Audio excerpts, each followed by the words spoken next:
Gua jagoan yang megang kiki lu. Iya Pak. Ada nih gua nih. Iya Pak. Masa gua banyak. Iya Pak. Paham saya juga. Kalau gua tutup jalan di depan kalau bisa gerak. Siap. Hai semua, ketemu lagi sama aku. Selamat datang di channel Intelligent 78. Kamu pernah dengar soal fenomena oknum ormas yang meminta THR ke pengusaha? Praktik ini jadi sorotan, terutama di tengah kondisi ekonomi yang lagi sulit. Bukan cuma bikin pengusaha resah, tapi juga menimbulkan pertanyaan.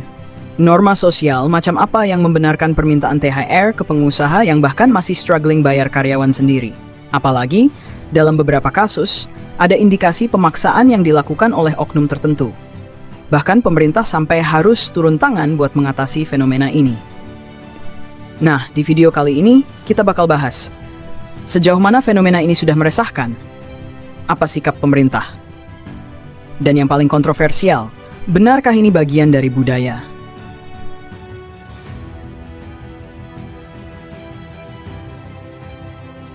Jadi, beberapa organisasi masyarakat kedapatan mengirimkan surat permintaan ke pengusaha. Biasanya permintaan ini dalam bentuk uang atau barang. Mungkin ada yang bilang, ini tradisi kok, dari dulu juga sudah biasa. Tapi kalau dipikir-pikir di kondisi ekonomi kayak sekarang, banyak pengusaha justru kesulitan buat bayar THR karyawannya sendiri. Apalagi dalam beberapa kasus, oknum ormas ini menggunakan pendekatan yang cenderung memaksa. Pengusaha pun jadi serba salah. Mau menolak, takut ada konsekuensi lain. Mau kasih, tapi ya.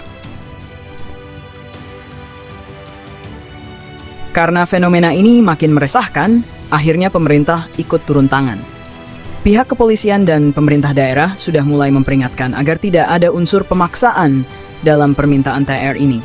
Kapolri bahkan instruksikan jajaran kepolisian buat menindak tegas kalau ada unsur pemerasan atau ancaman. Di sisi lain, Menteri Ketenagakerjaan juga mengingatkan bahwa itu hak pekerja, bukan pihak lain di luar hubungan kerja formal. Jadi kalau ada ormas yang memaksa, sebenarnya mereka nggak punya dasar hukum buat menuntut THR dari pengusaha.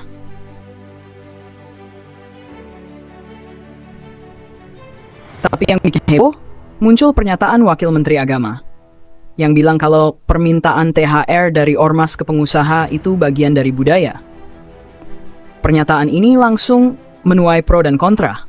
Di satu sisi, ada yang bilang, iya, ini kan memang sudah kebiasaan dari dulu. Tapi di sisi lain, banyak yang menilai, loh ini bukan sekadar budaya, tapi bisa jadi bentuk pemerasan terselubung. Intinya, bukan soal budaya atau enggaknya, tapi apa dilakukan dengan wajar atau dengan paksaan. Kalau ada unsur pemaksaan, ini bukan lagi tradisi tapi bisa masuk ke ranah hukum. Budaya atau pemerasan, fenomena oknum ormas meminta THR ke pengusaha memang bukan hal baru. Tapi di tengah kondisi ekonomi yang makin sulit, praktik ini makin jadi perhatian. Pemerintah harus tegas buat menindak pihak yang melakukan pemaksaan atau pemerasan. Dan soal pernyataan Wamenak tadi, mungkin perlu diklarifikasi lagi, biar nggak terkesan memberi legitimasi buat praktik semacam ini. Jadi gini, ekonomi lagi sulit, rakyat udah kepentok dari segala arah. Pajak naik, kendaraan telat bayar pajak langsung kena tilang atau bahkan disita. Tapi anehnya, harta koruptor yang jelas-jelas hasil nyolong masih diperdebatkan mau dirampas atau enggak.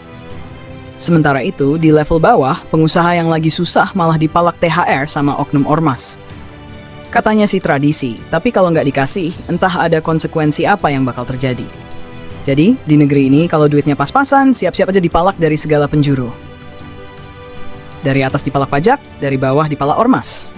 Yang di tengah, ya cuma bisa elus dada sambil mikir, kita kerja buat cari makan atau buat bayar iuran wajib ini itu. Sekarang gimana menurut kamu?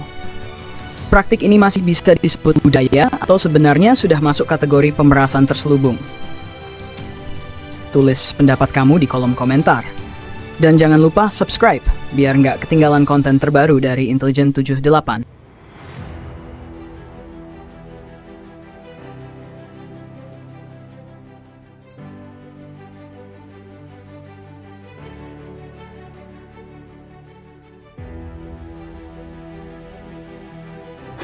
Oke.